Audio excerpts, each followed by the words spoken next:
Hello प्यारे विद्यार्थियों, आज हम विषय हिंदी, इस हिंदी विषय में चैप्टर 4, ये 4 नंबर की जो कविता है उसका नाम है दीवानों की हस्ती। इसके पहले हमने इसका एक भाग देखा है। अभी इसका आगे का जो भाग है हम देखने जा रहे हैं, सीखने जा रहे हैं। तो इसके कवि है भगवती चरण वर्मा। इसके कवि है भगवती चरण वर्मा और दीवानों की हस्ती। तो मेरे प्यारे विद्यार्थियों, चलो हम शुरुआत करते हैं। इस छंद को पढ़ते हैं कविता के और उसका अर्थ समझते हैं। तो ध्यान से सुनिए। हम दीवानों की क्या हस्ती है, आज यहाँ कल वहाँ चले। हम दीवानों की क्या हस्ती है, आज यहाँ कल वहाँ चले। मस्ती का आलम साथ चला, हम धूल उड़ाते साथ चले। मस्ती का आलम साथ चला, हम धूल उड़ाते साथ चले। आइए देखते हैं इसका अर्थ क्या होता है। दीवाने उन्हें कहते हैं जो हर हाल में मस्त रहते हैं।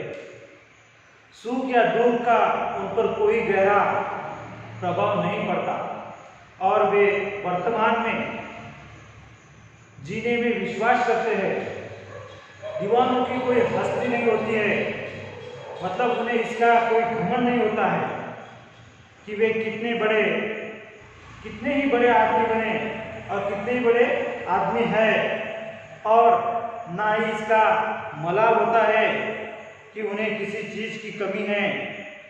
उनके साथ हमेशा मस्ती का आलम होता रहता है और वे जहां भी जाते हैं गम को धूल में उड़ा देते हैं, मतलब किसी चीज का वो गम नहीं करते हैं। ऐसे ये दीवाने होते हैं जो अपने में ही मस्त रहते हैं।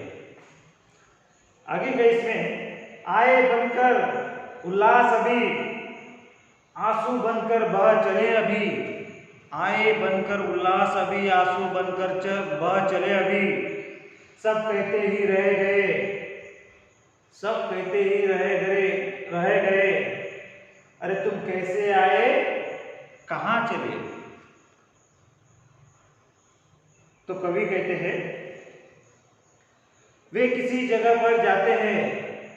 दीवाने किसी जगह पर अगर जाते हैं तो एक उल्लास की तरह सब में जोश का संचार कर देते हैं, सब में जोश भर देते हैं, एक उल्लास भर देते हैं। जब वे कहीं से जाते हैं, जब वे कहीं से जाते हैं, क्या जब वो कहीं किसी जगह पर जाते हैं तो वहां पे उल्लास भर देते हैं, और उस जगह से वो कहीं दूसरी जगह पे और जाते हैं तो जाते समय उस जगह के लोगों के आंखों में आंसू निकल आते हैं। जब जाते हैं तो खुशी लेकर जाते हैं, वहां से निकल जाते हैं तो लोगों के मन में, लोगों के आंखों में आंसू निकलते हैं। पीछे लोग अफसोस करते रहते हैं उनके चले जाने का, लोगों को दुख होता है उनके चले जाने का। सब कहते ही रह गए, अरे तुम कैसे आए, कहाँ चले। लोगों को उनके जाने का बाद में अफसोस होता है, दुख होता है। जब वे आते हैं तो खुशियों का लोगों के मन में, दिल में संचार भर देते हैं, खुशियाँ बांटते हैं। लेकिन जब वो वहां से जाते हैं तो लोग दुखी हो जाते हैं।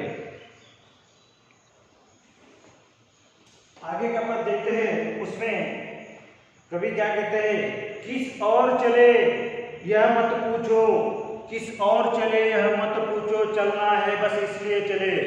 किस और चले यह मत पूछो, बस चलना है इसलिए चले। जग से उसका कुछ लिए चले, जग को अपना कुछ दिए चले। इस जो छंद है, इस कड़वे का जो अर्थ बताया है कि जग को अपना कुछ दिए चले, मतलब उनका काम होता है चलते रहना। दीवानों का काम होता है चलते रहना। दिशा कोई भी हो, दिशा कोई भी हो, चलते रहने का नाम ही जिंदगी है। चलते रहने का नाम ही जिंदगी है। जो असली दीवाने होते हैं वो हमेशा संसार से कुछ लेते रहते हैं और बदले में उसे कुछ ना कुछ देते रहते हैं। असली दीवाने होते हैं जो संसार से कुछ ना कुछ लेते रहते हैं और कुछ ना कुछ देते रहते हैं और उनकी जिंदगी में कभी भी अर्धविराम नहीं आता या पूर्ण विराम तो बहुत दूर की बात है। उनकी जिंदगी एक जगह नहीं थमती। उनका काम है चलना, देना, बांटना। दो बात कही, दो बात सुनी, कुछ हंसे और फिर कुछ रोए। दो बात कही, दो बात सुनी, कुछ हंसे और कुछ रोए। छक्कर सुख दुख के घूंटों को, छक्कर सुख दुख के घूंटों को हम एक भाव से पिए चले। वे लोगों से बातें या लोगों से बातों के जरिए सुख दुख बांटते हैं और सुख और दुख दोनों के घुट छक्कर और मजा लेकर पीते हैं। लोगों में सुख बांटते हैं और दुख के घुट खुद पी जाते हैं। इस तरह से ये मतवाले, ये दीवाने होते हैं। हम भिखमंगों की दुनिया में, देखो आगे, हम भिखमंगों की दुनिया में स्वच्छंद लुटाकर प्यार चले। हम एक निशानी सी ओर पर, हम एक निशानी सी ओर पर ले असफलता का भार चले। कवि ने इस संसार को भिखमंगा कहा है। कवि ने इस संसार को भिखमंगा कहा है, इस दुनिया को भिखमंगा कहा है, क्योंकि इस संसार में लोग मांगने का ही काम करते हैं। इस संसार में लोग मांगने का ही काम करते हैं, मांगते रहते हैं। हम दीवाने इस दुनिया से बिना कुछ लिए प्यार उठाए चलते हैं, प्यार उठाए चलते हैं हम दीवाने। नहीं तो सब इस दुनिया में मांगने का ही काम करते हैं। इसलिए इस संसार को, इस दुनिया को भिखमंगा कहा है। कवि ने इस संसार को, दुनिया को भिखमंगा कहा है। हम अपने हृदय पर इस दुनिया की या देश की असफलता का भार लेते रहे। इस दुनिया पर हम जहाँ से चले, अब इस दुनिया से चलेंगे तो असफलता का जो भार है वो लेकर चलेंगे। अपने मन के ऊपर, अपने हृदय पर असफलता का भार रहेगा। इस तरह से कवि कहते हैं। और आगे कहते हैं कवि, अब अपना और पराया क्या आबाद रहे रुकने वाले। हम स्वयं बंधे थे और स्वयं, हम स्वयं बंधे थे और स्वयं हम अपने बंधन तोड़ चले। तो इस पंक्तियों का अर्थ दिया है कि जो दीवाने होते हैं वे किसी असहाय पर भी अपना प्यार निछावर कर देते हैं। सामान्य आदमी प्राय किसी असहाय को देखकर सहानुभूति के अलावा और कुछ नहीं देते हैं। लेकिन ज़्यादा बेफिक्र जिंदगी जीना भी सही नहीं होता। ज़्यादा बेफिक्र जिंदगी जीना भी सही नहीं होता। जिन कर्मों में गंभीरता की जरूरत हो वह गंभीर रहना चाहिए। नहीं तो ज़्यादा मस्ती आपको कहीं न कहीं असफल होने के लिए बाध्य करती है। दीवाने लोग रोजमर्रा के जीवन की असफलता को सीने से निशानी की तरह लगा लेते हैं। उनके लिए कोई अपना या पराया कोई नहीं है और कोई बंधन नहीं होता है। ये बातें कुछ सन्यासियों को शोभा दे सकती है, लेकिन यदि आप साधारण मनुष्य की तरह जीना चाहते हैं तो आपको अपना पराया आदि के मूल्य को समझना होगा। अपना कौन पराया कौन, ये हम जैसे सामान्य जो लोग हैं और साधारण जो लोग हैं उनको समझना होगा।